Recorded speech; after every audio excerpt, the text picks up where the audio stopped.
Today we're going to go over transmission lines as a subtopic of electromagnetics for our FRE review. Alright, these are your main categories within this, or at least what I'm going to be going over. There are some more, but this is what I've found. To be noted, there's no actual transmission line section within the Windberg FE exam review manual, so this was just general sweeps of the section from electromagnetics class. Alright, here's the schematic overview of what a transmission line system is represented with. You have your generation over here and your load over here. You have the transmission line in the middle, and what that's doing is it's keeping the wave nature intact, and it's mainly used for high frequency waves, radio waves and such. Of course, it is also used for power, but that's for loss prevention. So you have your types of transmission lines. Here you have your coax cable that everyone's familiar with. Two-wire line. This is typical for most power outlets. Dielectric spacing. Here's your parallel plate. Yeah, all of these have this dielectric in the middle that keeps the properties intact. If you watch the other videos for the electromagnetics, you should be aware what this dielectric is actually doing for the fields. Microstrips here, they're a special case, and there's more to go into them. I didn't go into them, the design of them, but you can look online and find plenty of sources that show you how to find these W's and H's to get the desired results that you want. Here's this coplanar waveguide. This is used a lot in filters and some other applications like that. Alright, parameters. This is really just a formula table. This was from my electromagnetics book. I sourced it down here at the bottom.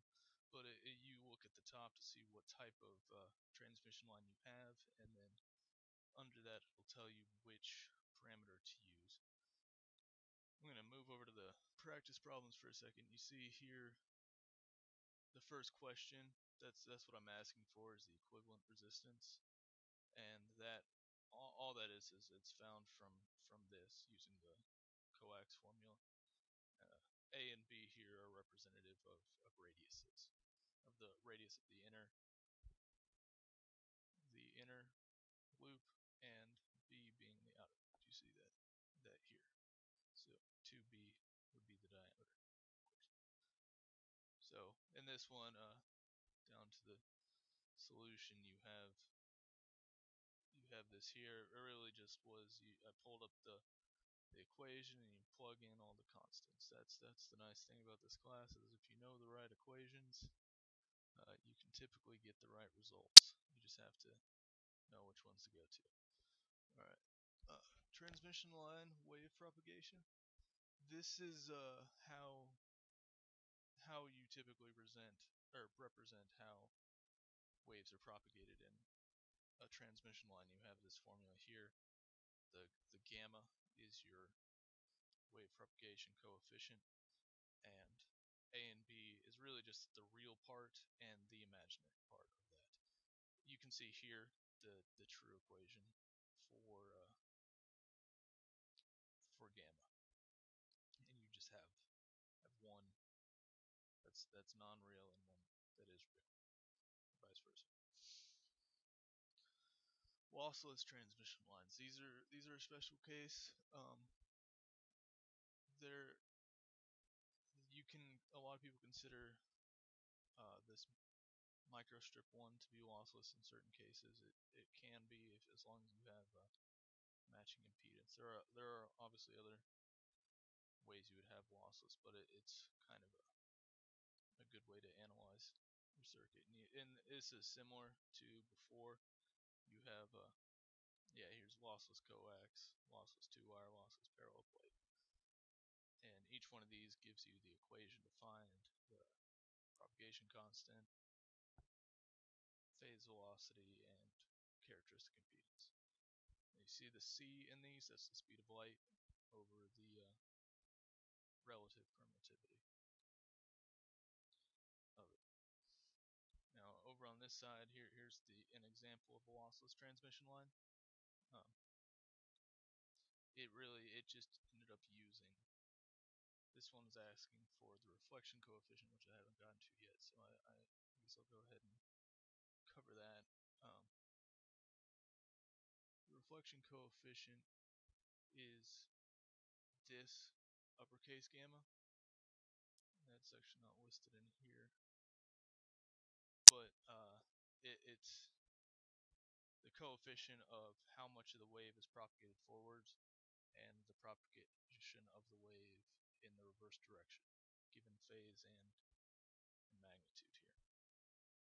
And that's found using this equation, which I didn't include in the slides, but it's down here in the solutions if you want to take a look at it. Z naught here at the 50, that's the impedance of the transmission line. And the ZL is the load impedance. So it's that simple of equation. To get this, it's written in this format. You don't have to write in that format. It could just be 0.197, and then you'd have your angle at 114.2 degrees. But this is standard how it's written. And then the standing wave ratio, that actually ends up equating to the ratio of the maximum voltage over the minimum voltage when you add the reflected voltage to the forward propagated voltage. So here you have I use the same circuit, and you come down here and it's this simple of an equation too.